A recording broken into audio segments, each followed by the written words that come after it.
Hello to all, welcome back to the channel. मैं हूं अनामिका और आज फिर से हम डिस्कस करेंगे क्लास 11th के NCERT short summary of Indian constitution at work. तो बहुत इंपॉर्टेंट चैप्टर होगा ये, जहां पे हम एग्जीक्यूटिव और लेजिस्लेचर के बारे में समझेंगे। ऑलरेडी 2 चैप्टर्स मैं डिस्कस कर चुकी हूँ। तो before I get started again I would say, अगर आपने अनअकैडमी प्लस को सब्सक्राइब नहीं किया है तो प्लीज सब्सक्राइब कर लीजिए।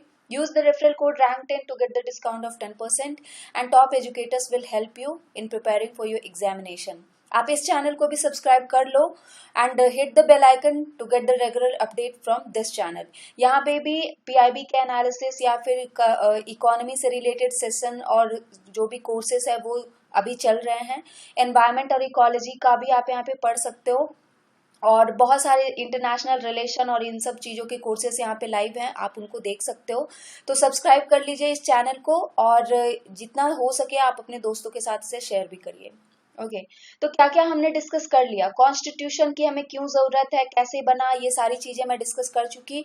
Rights in the Indian constitution, fundamental rights, fundamental duties और ये सारी चीजें डिस्कस हो चुकी हैं। इलेक्शन सिस्टम कैसा है इंडिया का, इलेक्शन कैसे होता है, इलेक्शन कमिश्नर कैसे अपॉइंट होते हैं, ये भी सारी चीजें, और रिप्रेजेंटेशन जो है वो सारी चीजें मैं डिस्कस कर चुकी हूँ। आज हम एग्जीक्यूटिव और ये लेजिस्लेचर को खत्म करने की कोशिश करेंगे, देखते हैं कितना हो पाता है। सिंस ये थोड़ा लेंदी है और बहुत इंपॉर्टेंट चैप्टर है, आई विल अगेन से कि ये बहुत इंपॉर्टेंट चैप्टर है, इसको ध्यान से पढ़िएगा। Okay, chapter 4 is executive. अब यहाँ पे आप देखिए, पिछले लेसन में भी मैंने आपको बताया था कि कॉन्स्टिट्यूशन को आप 3 ब्रॉड पिलर्स में डिवाइड कर सकते हो। कॉन्स्टिट्यूशन के 3 ब्रॉड पिलर्स हैं आपके, लेजिस्लेचर, एग्जीक्यूटिव और जुडिशरी। तो लेजिस्लेचर क्या है और एग्जीक्यूटिव क्या है और जुडिशरी का क्या क्या काम है, ये सारी चीजें मैं आपको बताऊंगी। उसके पहले मैं आपको बता दूं कि बहुत सारे जो कंट्रीज हैं उनमें डिफरेंट डिफरेंट टाइप के सिस्टम हैं। हमारे पास क्या है, पार्लियामेंट्री सिस्टम ऑफ गवर्नमेंट के साथ साथ हमारे पास एक फेडरल यूनियन है। India is said to be a union of state. तो यूएसए में प्रेसिडेंशियल सिस्टम है और एग्जीक्यूटिव पावर है, वहां पे प्रेसिडेंट को सबसे ज्यादा पावरफुल वहां पे प्रेसिडेंट ही होते हैं। कनाडा में पार्लियामेंट्री डेमोक्रेसी है जहां पे कॉन्स्टिट्यूशनल मोनार्की है। उसके बाद फ्रांस में प्रेसिडेंट और प्राइम मिनिस्टर दोनों है, सेमी प्रेसिडेंशियल सिस्टम है वहां पे। जापान में भी पार्लियामेंट्री सिस्टम है जहां पे एम्परर जो होते हैं वो हेड ऑफ द स्टेट होते हैं और प्राइम मिनिस्टर जो होते हैं वो हेड ऑफ गवर्नमेंट होते हैं। रशिया में उसी तरीके से सेमी प्रेसिडेंशियल सिस्टम है जहां पे president head of the state होते हैं और प्राइम मिनिस्टर जो कि प्रेसिडेंट के द्वारा अपॉइंट होते हैं वो हेड ऑफ द गवर्नमेंट होते हैं। जर्मनी में भी पार्लियामेंट्री सिस्टम है जहां पे प्रेसिडेंट एक ceremonial head of the state होते हैं और चांसलर जो होते हैं वो हेड ऑफ गवर्नमेंट होते हैं। उसी तरीके से हमारी कंट्री में जो है किस तरह का सिस्टम है, कैसे अपॉइंटमेंट होती है और ये सारी चीजें हम इस पर्टिकुलर लेसन में देखेंगे। और यहाँ पे आपको मैं बता दूं कि लेजिस्लेचर, एग्जीक्यूटिव और जुडिशरी का जो काम होता है वो तीनों एक दूसरे पे चेक एंड बैलेंस रखते हैं। तो यहाँ पे लेजिस्लेचर जो है वो फ्रेम करता है लॉज को, मतलब लॉज को बनाता है। एग्जीक्यूटिव क्या करते हैं, उसको एनफोर्स करते हैं, उसको जो ये चीजें लॉज लाई गई हैं उसको इम्प्लीमेंट करते हैं। और अगर इन दोनों के बीच में कोई भी कॉन्फ्लिक्ट अराइज हुआ तो उसके लिए हमारी जुडिशरी है, सुप्रीम कोर्ट, हाई कोर्ट, ये। उसके बाद देखिए, आप देखिए एग्जीक्यूटिव का काम अगर आप देखोगे ना तो बहुत सारे एरिनास में इनके काम होते हैं, जैसे कि इम्प्लीमेंट कैसे करना है रूल्स एंड रेगुलेशन को, ये इनका काम है। उसके बाद लॉज और पॉलिसीज जो हैं वो कैसे इम्प्लीमेंट होंगी, जो लेजिस्लेचर ने यहाँ पे अडॉप्ट किया है, कैसे उसको एग्जीक्यूट करना है, कैसे उसको इम्प्लीमेंट करना है, ये यहाँ पे इनका काम होता है। यहाँ पे ये एग्जीक्यूटिव के दायरे में कौन कौन आते हैं, आपके प्रेसिडेंट आते हैं, प्राइम मिनिस्टर आते हैं और जो भी सिविल सर्वेंट्स हैं, जितने भी मिनिस्टर्स हैं वो आते हैं। और यहाँ पे इनका ये भी काम होता है कि ओवरऑल रिस्पॉन्सिबिलिटी जो गवर्नमेंट की है उस पर ध्यान रखा जाए। Responsibility of day to day administration, जिसे हम कहते हैं परमानेंट एग्जीक्यूटिव। तो यहाँ पे एग्जीक्यूटिव का काम जो होता है वो लेजिस्लेचर पे आप देख रहे हो कि डिपेंडेंट है। तो पार्लियामेंट्री एग्जीक्यूटिव जो है इंडिया में, तो जब कॉन्स्टिट्यूशन हमारा लिखा जा रहा था तो हमारे पार्लियामेंट्री सिस्टम में बहुत सारी चीजें जो हैं हमारे एक्ट ऑफ 1919 और 1935 से ऑलरेडी ली गई थी। तो जो हमारे मेकर्स थे इंडियन कॉन्स्टिट्यूशन के, वो चाहते थे कि हम एक ऐसा गवर्नमेंट बनाएं जो पब्लिक के जो सेंसिटिविटी है उसका ध्यान में रखे और उसके बाद वो पब्लिक के लिए रिस्पॉन्सिबल भी हो और अकाउंटेबल भी हो। दोनों इनके पास ऑल्टरनेटिव थे कि पार्लियामेंट्री एग्जीक्यूटिव रखें या प्रेसिडेंशियल फॉर्म ऑफ गवर्नमेंट रखें, लेकिन यहाँ पे पार्लियामेंट्री फॉर्म ऑफ गवर्नमेंट को इन्होंने ज्यादा तवज्जो दिया, प्रेसिडेंशियल सिस्टम यहाँ पे नहीं रखा गया, क्योंकि जो इंडियन कॉन्स्टिट्यूशन के मेकर्स थे वो ये चाहते थे कि गवर्नमेंट जो है वो एक बहुत ही ज्यादा स्ट्रॉन्ग एग्जीक्यूटिव ब्रांच के साथ रहे, और साथ ही साथ ये भी रहे कि वो एक दूसरे पे चेक एंड बैलेंस रखे और सेफ गार्ड करे कि जो भी यहाँ पे लोगों के लिए हित में जो चीजें की जा सकती हैं वो बढ़िया ढंग से की जाए। हमारे कॉन्स्टिट्यूशन में पार्लियामेंट्री सिस्टम को अडॉप्ट किया गया और एग्जीक्यूटिव जो है for the government both at the national और स्टेट लेवल पे अपॉइंट किया गया। तो यहाँ पे आपको मैं बता दूं कि जो एग्जीक्यूटिव होती है वो लेजिस्लेचर पे भी डिपेंडेंट होती है, और लेजिस्लेचर जो है वो काम किसके लिए करता है, एग्जीक्यूटिव के लिए करता है। ओके, अब आगे बढ़ते हैं। आप ये देखिए डिफरेंट टाइप ऑफ एग्जीक्यूटिव, कितने टाइप के एग्जीक्यूटिव होते हैं। तो यहाँ पे system based on the principle of collective leadership और इंडिविजुअल लीडरशिप। तो टाइप ऑफ एग्जीक्यूटिव कहोगे तो पार्लियामेंट्री हो सकता है, प्रेसिडेंशियल हो सकता है, सेमी प्रेसिडेंशियल हो सकता है। मैंने आपको बताया किन किन स्टेट में किस किस तरह के सिस्टम यहाँ पे लागू किए गए हैं। प्रेसिडेंशियल सिस्टम आपका यूएसए में है और ब्राजील में है, और पार्लियामेंट्री सिस्टम हमारे इंडिया में है, जर्मनी में है, इटली में है, जापान में है, और उसके बाद semi presidential system France, Russia और श्रीलंका में है। तो इस तरीके से आपको एग्जाम्पल्स भी याद में रखने हैं। पार्लियामेंट्री एग्जीक्यूटिव ऑफ इंडिया, मैंने आपको बताया कॉन्स्टिट्यूशन ने हमारा पार्लियामेंट्री सिस्टम को अडॉप्ट किया दोनों लेवल पे, नेशनल लेवल पे भी और स्टेट लेवल पे भी।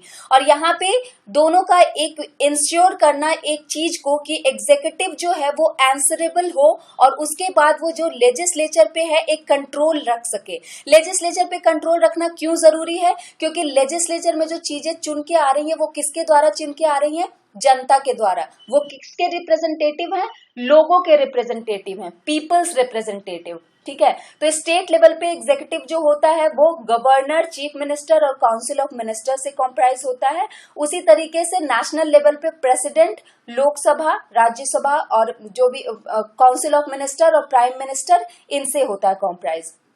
इसी तरीके से प्रेसिडेंट जो होते हैं हमारे यहाँ पे वो फॉर्मल हेड होते हैं, formal head of the state of India. And prime minister जो होते हैं और उनके साथ जो काउंसिल ऑफ मिनिस्टर्स उनके होते हैं वो रियल हेड होते हैं। मतलब मेन जो होता है काम प्राइम मिनिस्टर का होता है यहाँ पे, वो गवर्नमेंट चलाते हैं नेशनल लेवल पे, और चीफ मिनिस्टर स्टेट लेवल पे। The executive comprises the governor and chief minister and council of minister, ये आपके स्टेट लेवल पे। ये आपको डिफरेंस समझ में आ गया। अब आगे देखते हैं। प्राइम मिनिस्टर का जो है, प्रेसिडेंट जो है हमारे, इनको पावर्स कहाँ से मिलते हैं, इनको पावर्स जो है ना वो प्राइम मिनिस्टर और उनके काउंसिल ऑफ मिनिस्टर से ही मिलते हैं। और यहाँ पे ये formal head of the state होते हैं, जो भी ये इनको सुझाव देंगे वही यहाँ पे ये काम करते हैं। Executive power of the union ही भी प्रेसिडेंट को कहा जाता है कि जो भी, जैसे कोई बिल पास हुआ, जब तक प्रेसिडेंट असेंट उस पर नहीं देंगे, अपनी सहमति नहीं देंगे, वो बिल पास नहीं होता है। इलेक्टेड इनडायरेक्टली, और इनडायरेक्ट इलेक्शन होता है उनका, जिसमें एमएलएज और एमपीज जो है वो शामिल होते हैं उनके इलेक्शन सिस्टम में। तो ये भी डिफरेंट है कि कैसे कैसे प्रेसिडेंट का इलेक्शन होता है, उसको हम अलग चैप्टर में डिस्कस करेंगे कि कैसे इनका इलेक्शन होता है। तो प्रेसिडेंट हमारे इनडायरेक्टली इलेक्टेड होते हैं, और इसका मतलब ये है कि president is not ordinary citizen but elected by MLAs and MPs. So यहाँ पे जो इलेक्शन होता है इनका, ये प्रिंसिपल ऑफ प्रोपोर्शनल रिप्रेजेंटेशन के साथ होता है with the single transferable vote, जैसा कि मैंने पिछले सेशन में आपको बताया था। अब यहाँ पे आपको चीजें आती हैं कि किस तरीके से ये काम होता है, पावर और पोजीशन क्या है प्रेसिडेंट का। अब आपको मैं बता दूं, आर्टिकल 74 क्लॉज 1 में प्रेसिडेंट के बारे में, उनके पावर्स के बारे में बात की गई है कि यहाँ पे एक काउंसिल ऑफ मिनिस्टर होंगे प्राइम मिनिस्टर के साथ, जो कि उनको एडवाइस करेंगे, उनके कार्यकारिणी में उनकी मदद करेंगे। कोई भी फंक्शन है और कुछ भी चलाना है तो वो किसकी एडवाइस पे वो करेंगे, इन दोनों की, प्रेसिडेंट और प्राइम मिनिस्टर और काउंसिल ऑफ मिनिस्टर की एडवाइस पे।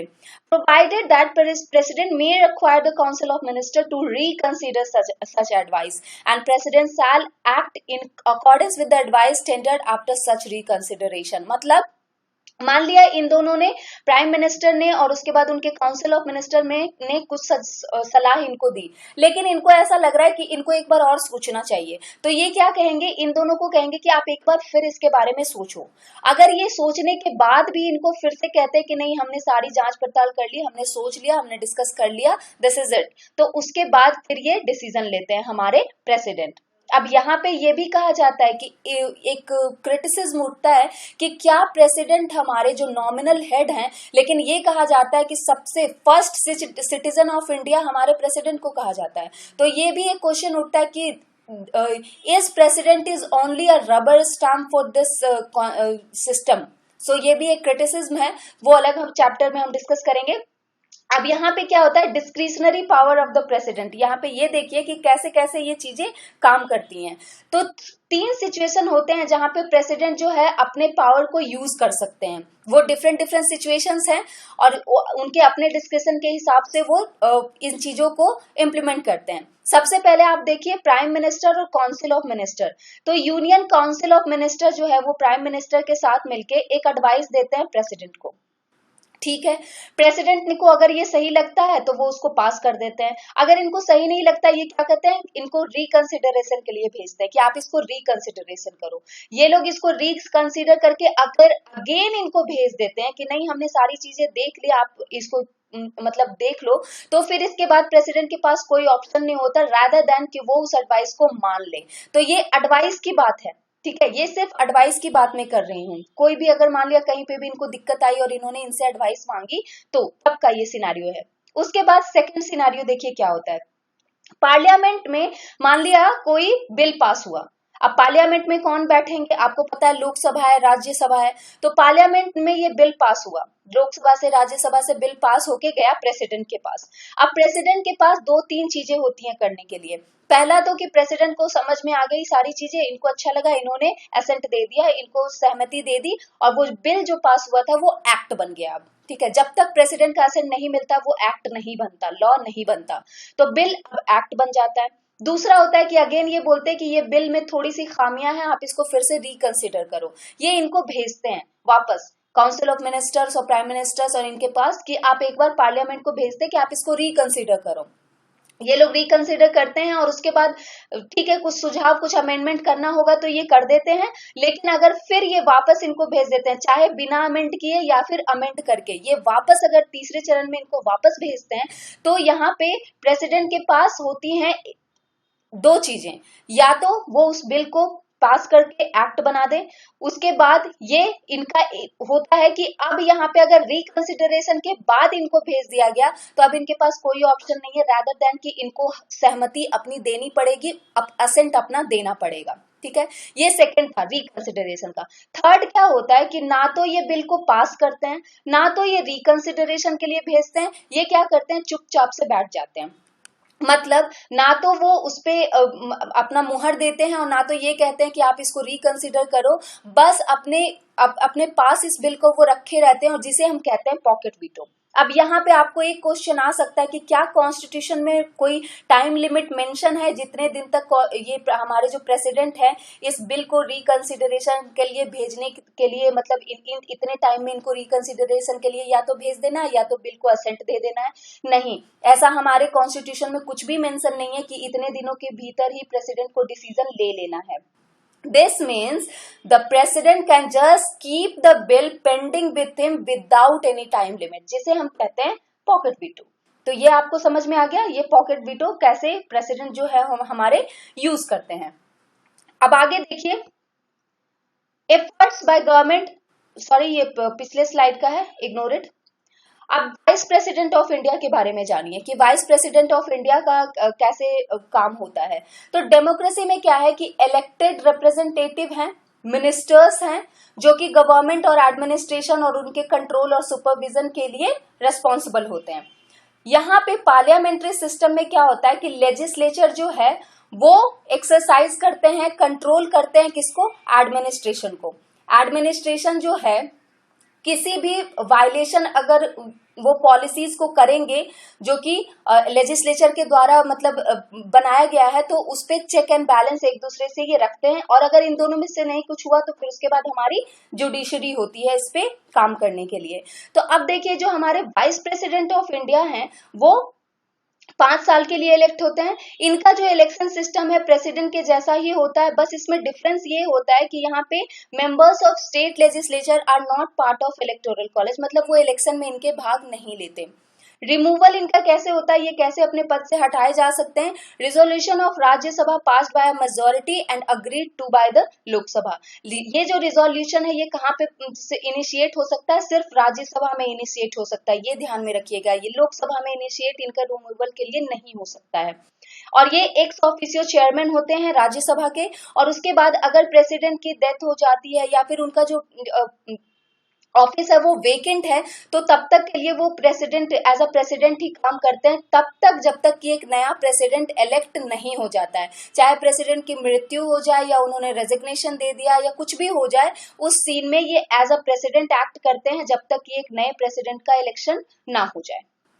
ये आपको समझ में आ गया। अब देखिए प्राइम मिनिस्टर और काउंसिल ऑफ मिनिस्टर्स के बारे में। प्राइम मिनिस्टर हमारे हैं, ये इनके काउंसिल ऑफ मिनिस्टर हैं। जब भी इलेक्शन होता है तो प्राइम मिनिस्टर ही अपने कैबिनेट मिनिस्टर और काउंसिल ऑफ मिनिस्टर जो भी होते हैं उनके एज के हिसाब से या उनके मतलब जो भी उनके नॉलेज है उस हिसाब से ये इनको अलॉट करते हैं। फाइनेंस मिनिस्टर कौन बनेगा, एग्रीकल्चर मिनिस्टर कौन, और ये सारी चीजें, ठीक है। तो प्राइम मिनिस्टर क्या होते हैं? हेड होते हैं। काउंसिल ऑफ मिनिस्टर्स के साथ ये इनके हेड होते हैं। अब ये डिसाइड करते हैं कि कौन से मिनिस्टर कहाँ पे बैठेंगे, काउंसिल ऑफ मिनिस्टर क्या क्या कौन कौन सी पदवी किनको मिलेगी, कौन कौन से रैंक एलोकेट किनको करने हैं, पोर्टफोलियो, और ये सारी चीजें जो भी कैबिनेट मिनिस्टर, स्टेट या डेप्यूटी मिनिस्टर किसको बनाना है, ये सारी चीजें ये डिसाइड करते हैं। ये क्योंकि हेड ऑफ द गवर्नमेंट होते हैं। अब प्राइम मिनिस्टर को पार्लियामेंट का मेंबर होना जरूरी है। प्राइम मिनिस्टर और काउंसिल ऑफ मिनिस्टर्स को यहाँ पे पार्लियामेंट का मेंबर होना बहुत जरूरी है।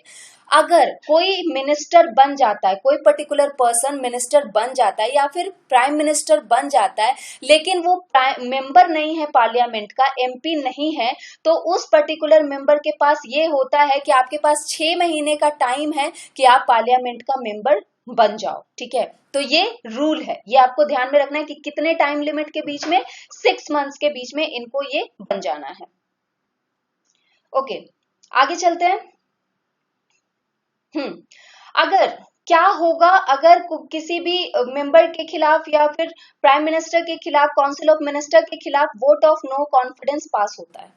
Size of the council of minister जो पहले होता था बिफोर 91st अमेंडमेंट एक्ट 2003 के पहले वो अलग होता था, लेकिन 91st अमेंडमेंट एक्ट के बाद ये कहा गया कि 15% से ज्यादा इनका नहीं होना चाहिए number. So council of ministers shall not exceed 15% of the total number of the members of the house of the people.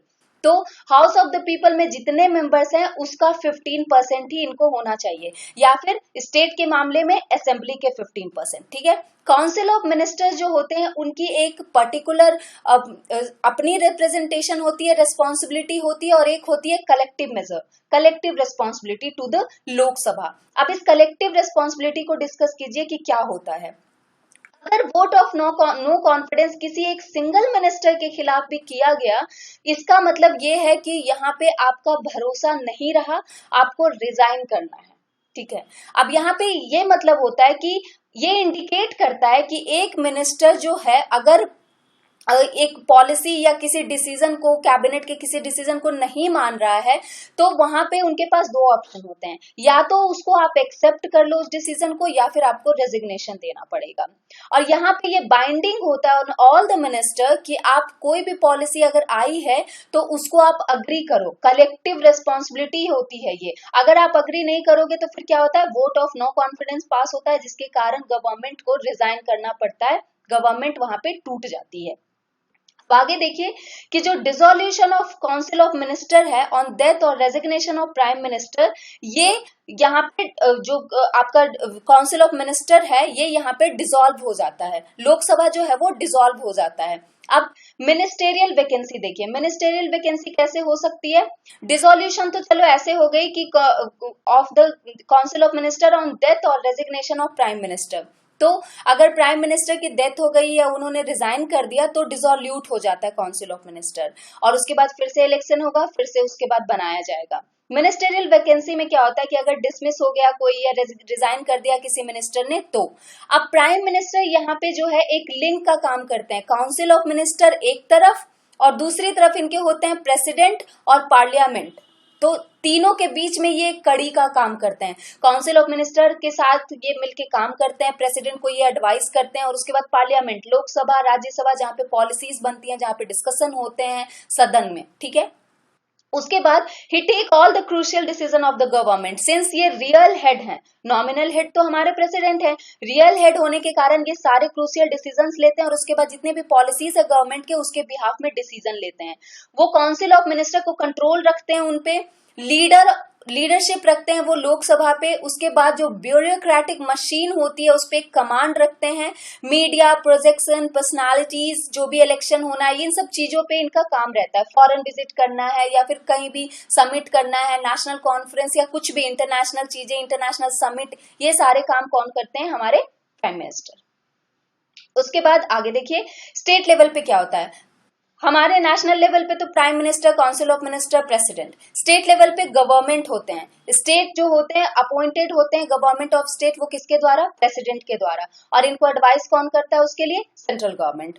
Chief minister जो होते हैं प्राइम मिनिस्टर की तरह ही जो लीडर होते हैं मेजोरिटी में, जो जिनकी मेजोरिटी होती है वही सरकार बनाते हैं, लेकिन यहाँ पे गवर्नर को डिस्क्रिशनरी पावर ज्यादा होते हैं।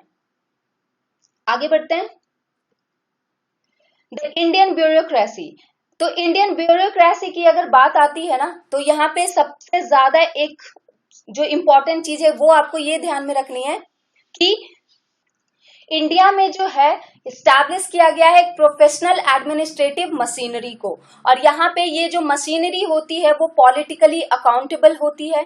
ब्यूरोक्रेसी को ये कहा जाता है कि आपको पॉलिटिकली न्यूट्रल रहना है, ठीक है, किसी भी एक पार्टी को फेवर नहीं करना है। दिस मीन्स कि bureaucracy will not take any political position on any political matter. तो डेमोक्रेसी में ये होता है कि अगर पार्टी कोई हार जाती है इलेक्शन में, नया गवर्नमेंट जो आता है, तो वो क्या करता है कि अपनी पॉलिसीज लेके आते हैं। जैसे कि सपोज बीजेपी आई, अगर सत्ता में आई, तो अगर कांग्रेस ने कोई पॉलिसी या डिजाइन बनाया होगा ना, तो वो उसको खारिज करके अपना लाएगा, ठीक है। तो उसके बाद क्या होगा, वो जो पॉलिसीज बनाई होगी इतनी मेहनत से और ये सारी चीजें, मान लिया उसका आधा इम्प्लीमेंटेशन भी हो गया होगा, तो फिर वो क्या होगा, नल एंड वॉइड हो जाएगा, उसका फिर कोई रह नहीं जाएगा। जितने भी पैसे उसमें खर्च हुए, जितना भी उसमें रिसोर्स खर्च हुआ, वो सारे वेस्ट हो जाते हैं।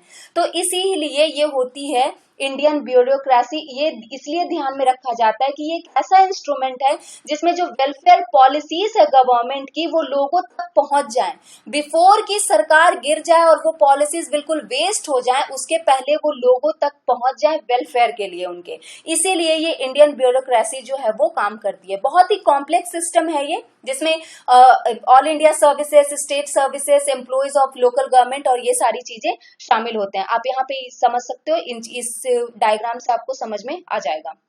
ऑल इंडिया सर्विसेज होते हैं, स्टेट सर्विसेज होते हैं, एम्प्लॉइज ऑफ लोकल गवर्नमेंट और technical and managerial staff running public sector undertakings. तो क्लासिफिकेशन अगर सिविल सर्विसेज का देखो तो all India services, central services और स्टेट सर्विसेज आते हैं। ऑल इंडिया सर्विस में आपके आईएएस, आईपीएस और ये आते हैं। सेंट्रल सर्विसेज में आईएफएस, आईआरएस आते हैं। सेल्स में आपके टैक्स ऑफिसर्स आते हैं। अब यहाँ पे ये देखिए कि जो ये यहाँ पे स्टेट है, स्टेट के लिए भी ये अकाउंटेबल होते हैं, और members of the public service commission are appointed for a fix term. और यहाँ पे रिमूवल जो होता है वो किस तरीके से होता है, जैसे एक सुप्रीम कोर्ट के जज का रिमूवल होता है, उसी बेसिस पे इनका भी रिमूवल होता है। तो ये आपको समझ में आ गया होगा इंडियन ब्यूरोक्रेसी किस तरीके से काम करती है। अब नेक्स्ट चैप्टर देखते हैं, लेजिस्लेचर। एग्जीक्यूटिव तो हमने देख लिया, एग्जीक्यूटिव का काम क्या हुआ, जो भी पॉलिसीज बनाई, जो भी लेजिस्लेचर ने बनाया उसको एग्जीक्यूट करना, उसको इम्प्लीमेंट करना। अब लेजिस्लेचर, पॉलिसीज बनती कैसे है, लेजिस्लेचर काम कैसे करता है, चलिए डिस्कस करते हैं इसको। पार्लियामेंट है, ठीक है, नेशनल लेवल पे। कहोगे आप कि why do we need a parliament, हमें जरूरत क्यों है पार्लियामेंट की। तो लेजिस्लेचर जो है ना सिर्फ एक लॉ मेकिंग बॉडी नहीं है, ये लॉ मेकिंग बॉडी होने के साथ साथ फंक्शनल बॉडी भी है। तो यहाँ पे जो है सेंटर, यहाँ पे हमारा जो है वो डेमोक्रेटिक पॉलिटिकल प्रोसेस को रखता है और फिर इसके बाद एक्शंस लेता है, वॉकआउट करता है, प्रोटेस्ट करता है, डेमोस्ट्रेट करता है, कंसर्न, कोऑपरेट, सब कुछ करता है। उसके बाद लेजिस्लेचर जो है वो इट ऑल्सो हेल्प्स पीपल कि वो अपने रिप्रेजेंटेटिव को अकाउंटेबल रखें।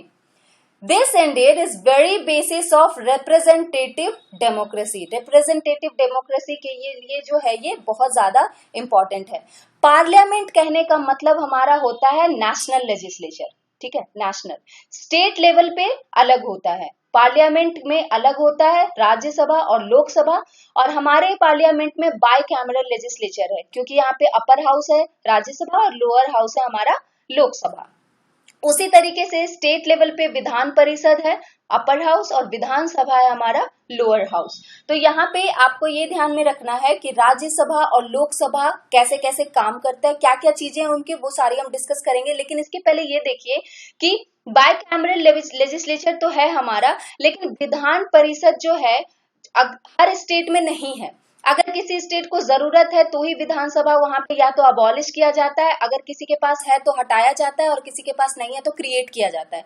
उसके लिए आर्टिकल 169 जो है रिस्पॉन्सिबल है। अभी करंटली हमारे इंडिया में इन स्टेट के पास जो है विधान परिषद है। अभी अभी जम्मू कश्मीर जब बना तो उसके पास है, आंध्र प्रदेश, तेलंगाना, उत्तर प्रदेश, बिहार, कर्नाटक और महाराष्ट्र के पास विधान परिषद है। और ये पूछा जाता है एग्जाम में, इन नाम को आप याद रखिएगा, किसी भी तरीके से शॉर्ट फॉर्म में याद कर लीजिए, याद हो जाएगा। ये एडवांटेज क्या होता है बायकैमरल लेजिस्लेचर का, क्या फायदा है, क्यों बनाना है दो, ठीक है। अब एक सिंपल एग्जांपल से आप समझो, मान लिया घर का कोई काम है, सुबह से लेके आप शाम तक लगे हो। मैं एक हाउस होल्ड की बात कर रही हूँ, घर के काम की बात कर रही हूँ कि आपको खाना भी बनाना है, आपको साफ सफाई भी रखनी है, आपको पढ़ाई भी करनी है, बहुत सारी चीजें हैं। और अगर आप अकेले करते हो तो आपका पूरा दिन गुजर जाता है, लेकिन आपके पास टाइम नहीं रहता। तो अब आप क्या करोगे कि दो लोग मिल के काम करोगे, कोई खाना बना लेगा, कोई साफ सफाई कर लेगा, थोड़ी देर आप पढ़ लो, थोड़ी देर वो पढ़ ले, इस तरीके से काम आपका बट जाता है। और उसके बाद छोटी छोटी चीजें जो होती है ना, थोड़े वो याद रख ले, थोड़े आप याद रख लो, ताकि मतलब अपने अपने काम को करके उसको बहुत ही ज्यादा आप सहूलियत से कर सकते हो, कोई डिफिकल्टी नहीं आती।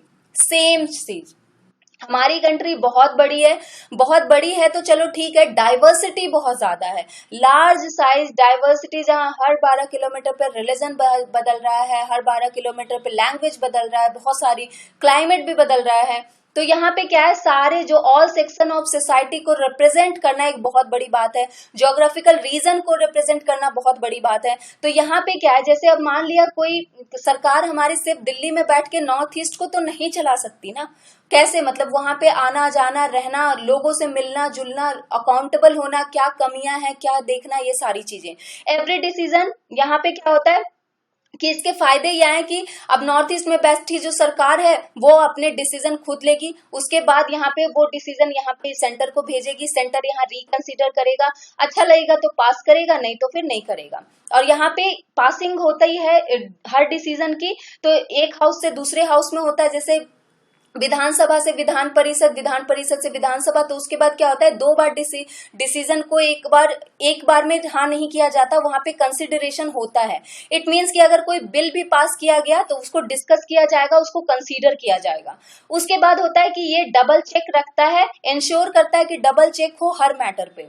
Even if one house takes a decision, अगर जल्दीबाजी में कोई हाउस ने डिसीजन लेके उसको पास कर दिया, मान लिया लोकसभा ने कोई बिल को जल्दी जल्दी में पास कर दिया, तो वहां पे क्या होता है, वो राज्यसभा में जाने के बाद फिर वहां पे तो डिस्कशन होगा ही होगा ना। अगर लोकसभा ने मेजोरिटी में है लोकसभा और उसने पास कर भी दिया, तो वहां पे राज्यसभा में वो जाके रुकेगा, थोड़ा सा डिस्कशन होगा, रिकंसिडरेशन होगा, पॉसिबिलिटी रहेगी यहाँ पे। और क्रिटिसिज्म बहुत ज्यादा उठता है यहाँ पे कि सारे जो बिल है विदाउट रिकंसिडरेशन, बिना उस पे मतलब जांच पड़ताल किए इन बिल को पास किया जा रहा है। ये आपके पॉलिसी एंड गवर्नेंस का बहुत इंपॉर्टेंट टॉपिक है, जिसे हम एक दिन डिस्कस जरूर करेंगे, काफी इंपॉर्टेंट, मेंस के लिए वो बहुत ज्यादा इंपॉर्टेंट रहेगा आपके। अब देखिए एडवांटेज हमने देख लिया, अब राज्यसभा के बारे में देखिए। राज्यसभा हर पार्लियामेंट में दो हाउसेस हैं, बेसिस होती है, बेस होता है इनका रिप्रेजेंटेशन का। डिफरेंट बेसिस ऑफ रिप्रेजेंटेशन पे पार्लियामेंट के दो हाउसेस हैं और यहाँ पे मेंबर्स इनडायरेक्टली इलेक्ट होते हैं और elected members of state legislative assembly in turn elects the member of Rajya Sabha. Parliament जो है, राज्यसभा जो है upper house of the parliament है, जो कभी भी डिसॉल्व नहीं होता। कैसे, क्यों ये डिसॉल्व नहीं होता? लोकसभा तो डिसॉल्व होता है, राज्यसभा क्यों नहीं होता? तो जो मेंबर्स होते हैं राज्यसभा के वो 6 साल के लिए इलेक्ट होते हैं, लेकिन वो री इलेक्ट भी हो सकते हैं। अब मान लिया जितने भी मेंबर्स है राज्यसभा के वो एक साथ अपने टेन्योर को कंप्लीट नहीं करते, तो दूसरे के जाने से पहले ही क्या होता है, नया बंदा अपॉइंट हो जाता है। तो फिर वो डिसॉल्व कैसे होगा? काम करने के लिए तो लोग वहां पे आ गए ना, क्योंकि हर 2 साल में 1/3 ऑफ मेंबर जो राज्यसभा के हैं अपना कंप्लीट कर लेते हैं टर्म को, वो अलग हटे, लेकिन बाकी के जो 1/3 है सीट वो वहां पे चलती रहती है, उनकी ऑफिस वहां पे रहती है, वो हेल्ड करते हैं अपने पोजीशन को। और उसके बाद जब ये हटते हैं उसके पहले क्या होता है, नया अपॉइंटमेंट हो चुका होता है। इसीलिए राज्यसभा जो है कभी भी डिसॉल्व नहीं होता। और यहाँ पे 12 नॉमिनेटेड मेंबर्स होते हैं और इनको कौन नॉमिनेट करता है? प्रेसिडेंट हमारे नॉमिनेट करते हैं। तो ये आपको ध्यान में रखना है, 12 मेंबर्स होते हैं जो नॉमिनेटेड होते हैं। अब है आपका कि प्रिंसिपल ऑफ रिप्रेजेंटेशन क्या है? तो equal representation to all the part of country irrespective of their size और पॉपुलेशन। यहाँ पे इसको कहा जाता है सिमेट्रिकल रिप्रेजेंटेशन, जो कि यूएसए में फॉलो किया जाता है। यूएसए में क्या है, हर स्टेट को इक्वल रिप्रेजेंटेशन मिला हुआ है सेनेट में, और वहां पे वो इंश्योर करते हैं कि हर स्टेट को इक्वालिटी मिले, मतलब इक्वल दर्जा मिले। लेकिन ये जो सिस्टम ऑफ रिप्रेजेंटेशन है राज्यसभा के लिए वो डिफरेंट है यूएसए से। यहाँ पे the number of members to be elected from each state has been fixed by the 4th schedule of the constitution. अगर हम मतलब American system of equality of representation को राज्यसभा में फॉलो करेंगे तो क्या होगा? उत्तर प्रदेश एक पॉपुलेशन है जहाँ की बहुत ज्यादा पॉपुलेशन है, तो वहां पे सीट क्या होगी? ज्यादा मिलेगी। और सिक्किम जिसमें बहुत ज्यादा कम पॉपुलेशन है तो उनको सीट कम मिलेगी। तो ये तो मतलब इक्वालिटी नहीं होगी ना। इसीलिए पॉपुलेशन और इन सब चीजों को ध्यान में रखते हुए मोर पॉपुलस स्टेट जैसे कि उत्तर प्रदेश एंड ऑल के लिए पास 31 मेंबर्स है राज्यसभा के, और जो स्मॉलर और लेस पॉपुलेटेड स्टेट है जैसे कि सिक्किम, उनके 1 सीट्स हैं राज्यसभा के डिपेंडिंग ऑन देयर पॉपुलेशन। तो ये चीज अच्छी है। पार्ट्स ऑफ द कंट्री में भी given representation according to their population. जो भी रीजन या पॉपुलेशन के हिसाब से इनको जो है राज्यसभा में सीटें मिलती हैं। समझ में आ गई होगी आपको चीज। अब देखिए लोकसभा के बारे में। लोकसभा जो है और and the state legislative assembly are directly elected by the people. यहाँ पे डायरेक्ट इलेक्शन करते हैं, हमारे एडल्ट फ्रेंचाइज के हिसाब से इलेक्शन होता है। एंटायर कंट्री, स्टेट के लिए जो in case of state legislative assembly, और कंट्री के लिए एंटायर नेशन जो है वो टेरिटोरियल कॉन्स्टिट्यूंसी में डिवाइड किए जाते हैं ऑन रफली इक्वल पॉपुलेशन। ये पिछले सेशन में मैं डिस्कस कर चुकी हूँ कैसे ये कॉन्स्टिट्यूंसी डिवाइड होती है और इक्वल पॉपुलेशन कैसे मतलब होता है, ये सारी मैं कल डिस्कस कर चुकी हूँ।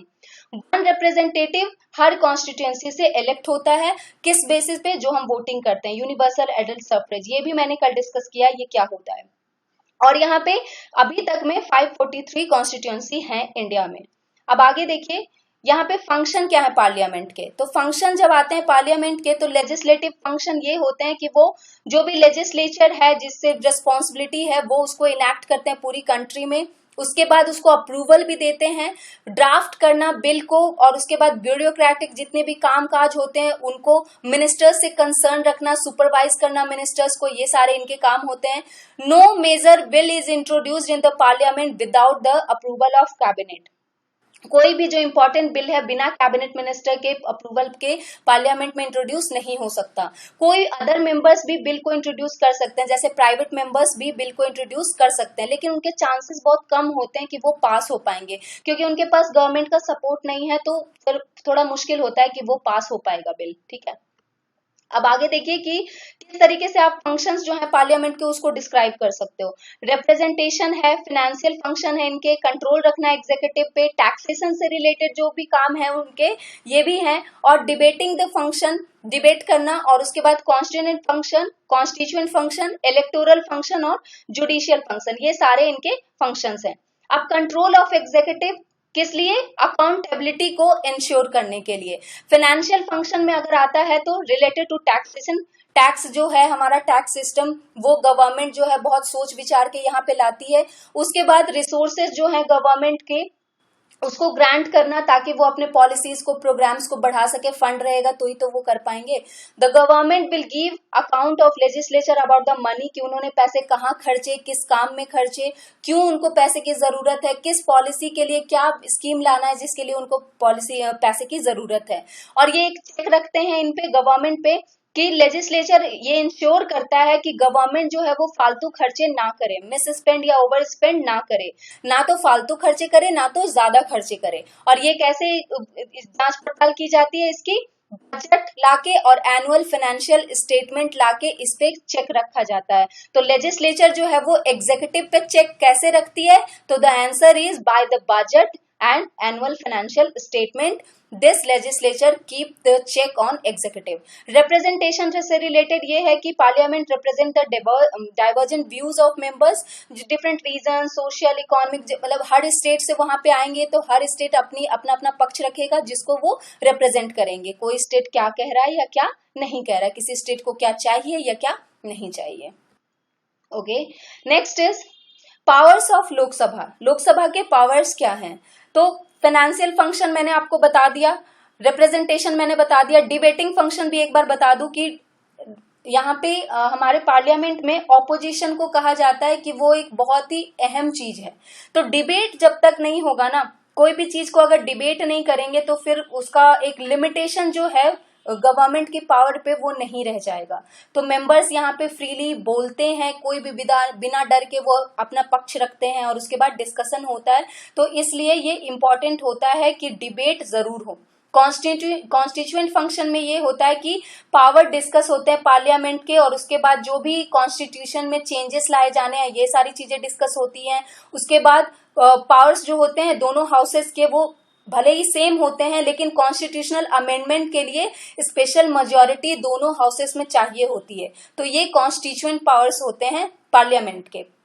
इलेक्टोरल फंक्शन भी होते हैं कि पार्लियामेंट जो है वो इलेक्टोरल फंक्शन को परफॉर्म करती है, जैसे कि प्रेसिडेंट को इलेक्ट करना है या फिर वाइस प्रेसिडेंट को इलेक्ट करना है। जुडिशियल फंक्शन में ये आता है कि पार्लियामेंट कंसीडर करता है किस तरीके से अगर मतलब अगर किसी प्रेसिडेंट को रिमूव करना है तो जुडिशरी से ली जाती है मदद। वाइस प्रेसिडेंट या जज ऑफ हाई कोर्ट या सुप्रीम कोर्ट को अगर मतलब हटाना है तो भी यहाँ पे जुडिशरी की मदद ली जाती है।